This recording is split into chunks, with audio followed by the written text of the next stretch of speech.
কি অবস্থা না রিয়াল মাদ্রিদের সাদা আর্মির ফ্যানদের মন আজকে খুব খারাপ, কারণ খেলাটা লিভারপুলের মাঠে।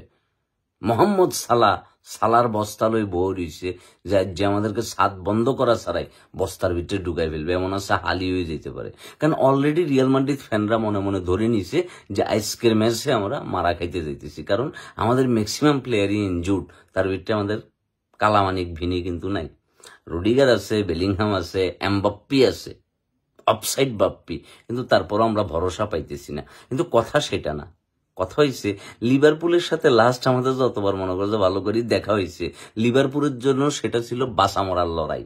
কিন্তু আজকের ম্যাচে যদি আমরা হারিয়েও যাই আমাদের খুব একটা ক্ষতি হইতো না, কিন্তু লিভারপুল আজকে তাদের রিভেঞ্জ নেওয়ার সুযোগ পাইছে। কিন্তু রিভেঞ্জটা তারা এমন টাইমে আসে নিতেছে যখন আসলে মাদ্রিদের আসলে খুব একটা হতাশার কোনো সুযোগ নেই। কিন্তু লিভারপুলের সাথে আমাদের যতবার দেখা হয়েছে ততবার লিভারপুলের জন্য ছিল সেটা বাঁচা মরার লড়াই।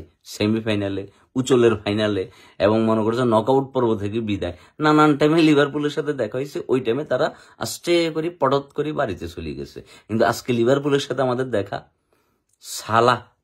সালার বস্তা লয়ে রেডি রয়েছে আমাদেরকে বস্তার ভিতরে ঢুকাই ফেললে, কিন্তু আমাদের হতাশার কিছু নাই, ঠিক আছে। আর আমাদের খুব একটা ভালো যাইতেছে না এখন, কিন্তু তারপরে আমরা মনে করো যে কি আমাদের প্লেয়ার গুলা কামব্যাক করি যখন আসবো, কারভাজালরা যখন ঠিকঠাক ভাবে উঠিয়ে আসবো, তখন আমরা আবার ঘুরি দাঁড়াবো। আজকের ম্যাচে প্রেডিকশন করো যে লিভারপুল কততে জিততে পারে, মানে কত গোলে লিভারপুল জিততে পারে। কারণ আমি আগে থেকেই ধরে নিয়েছি যে মাদ্রিদ আজকে হয়তো কামব্যাক করতো না, সুতরাং রাতে 2টা পর্যন্ত জাগি।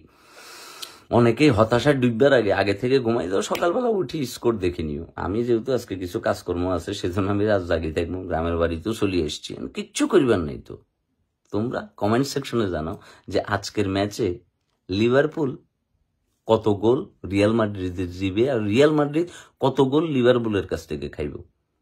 এটা দ্রুত করি একটা প্রেডিকশন জানাই তো, কারণ আজ যে আর কামব্যাক করিবার কোনো সুযোগ নেই রে ভাইয়া। আজকের রাত অন্ধকার রাত, আজ্জার রাত বিভীষিকাময় রাত। সুতরাং আজ্জার রাতে চিল্লা পাল্লা কম করি, আল্লাহ বিল্লাহ করা ছাড়া আর কোনো উপায় নেই। কি করিবা, যাই হোক লিভারপুল ফ্যানদের জন্য শুভকামনা যে অন্তত একটু রিভেঞ্জ নেওয়ার সুযোগ তারা পাইতেছে, কিন্তু তাতে আমাদের খুব একটা বেশি কিছু আসা যায় না। তবে হ্যাঁ, খেলা যখন রিয়াল মাদ্রিদের ফ্যানরা জাগি থাকবে এটা খুবই স্বাভাবিক, সেজন্য আমরা জাগিয়ে আছি।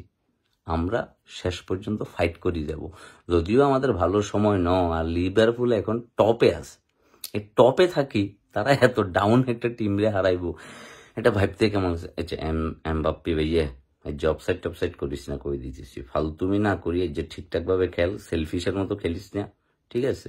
এই যে ভিনি যেমন তোকে অ্যাসিস্ট করছে, তুই গোল দিয়ে দিছিলি লাস্ট ম্যাচে, এভাবে তুইও কি আরেকজনের অ্যাসিস্ট করবি, সে গোল দিয়ে দিব।